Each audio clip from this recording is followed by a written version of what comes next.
Time for a project update. Looking good, looking really good, looking awesome. Uh-oh, stage 2 begins. Half the work's already done for me on this side. She's pretty light and breezy.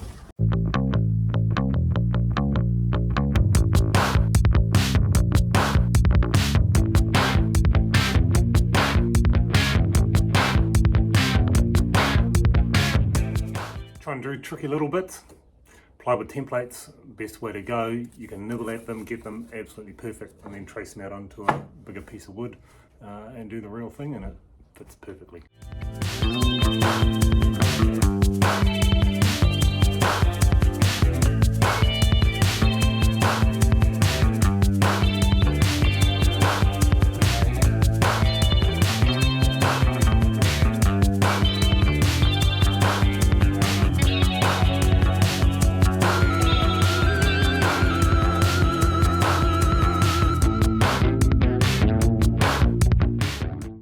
Day today.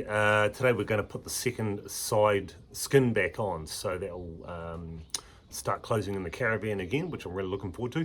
But before doing that, I want to make sure that my walls are straight, everything's square, but now I want to keep it straight and parallel.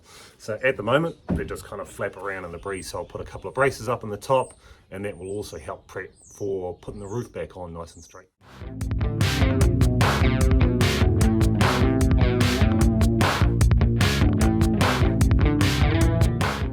After the bulk of the windowsills being pretty good, a few seen better days. So I'm going to chop out the little piece of rot, and there's another one with a split. And then I've got a donor piece from the rest of the caravan, and because it's external, I'll use epoxy to fix it. So I use Mega Epoxy 69, find it pretty good general purpose. It's never let me down, so we'll continue to do that. Today's little mission is working on closing in the front of the caravan, because all this was pretty beaten up, had a hole in it. But under here was a completely underutilized space, so I'm not too happy with that. In caravans, you want to use every little space you got. So I'm going to cook up something a little bit tricky, and what I'm going to do is make a door in the front that pulls out with a barbecue in it, and that saves having a front box on this caravan because it won't really suit. But to make it all blend in, it's going to have some nice curves for the breastplate, and I want to make it look as if it was always there. Let's see how this goes.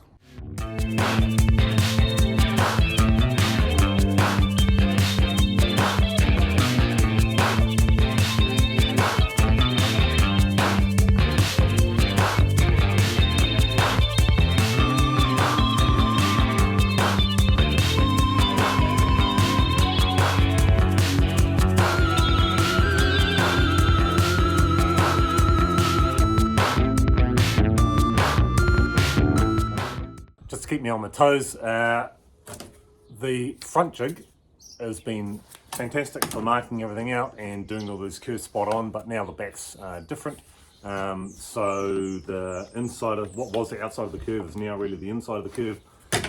I've kept my original jig and found center, and then we can double check it against my original markings, which are spot on.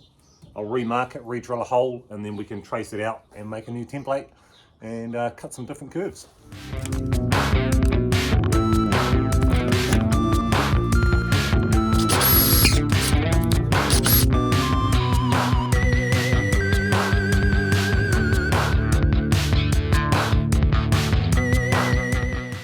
Well, I hunted high and low to try and find some of these original lights.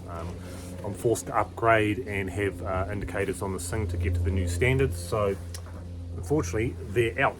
But what I did manage to find is some vintage looking LEDs, so these will be really reliable but still give the look I want. So what I'm going to do is epoxy these composite plates onto the back, and then that means that I can drill and tap into that light. It's held nice and securely, I won't have any problems with leaking, and it'll give quite a nice look. Sometimes it's kind of nice just to take a little sneak preview of what the future holds for the end look, and I'm pretty happy with my choice. I think that they'll go well.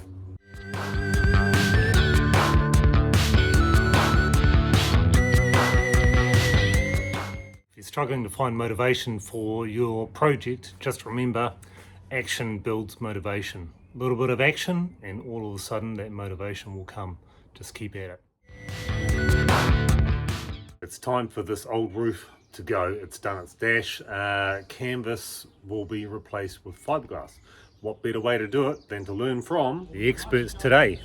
So I'm here doing a little course learning how to fiberglass. I have fiberglass before, but nothing better than learning from the experts. And then at the end of all this, I can have a chat and go home with the products that I need for glassing this roof. Looking forward to this.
Just like that, the frame's done.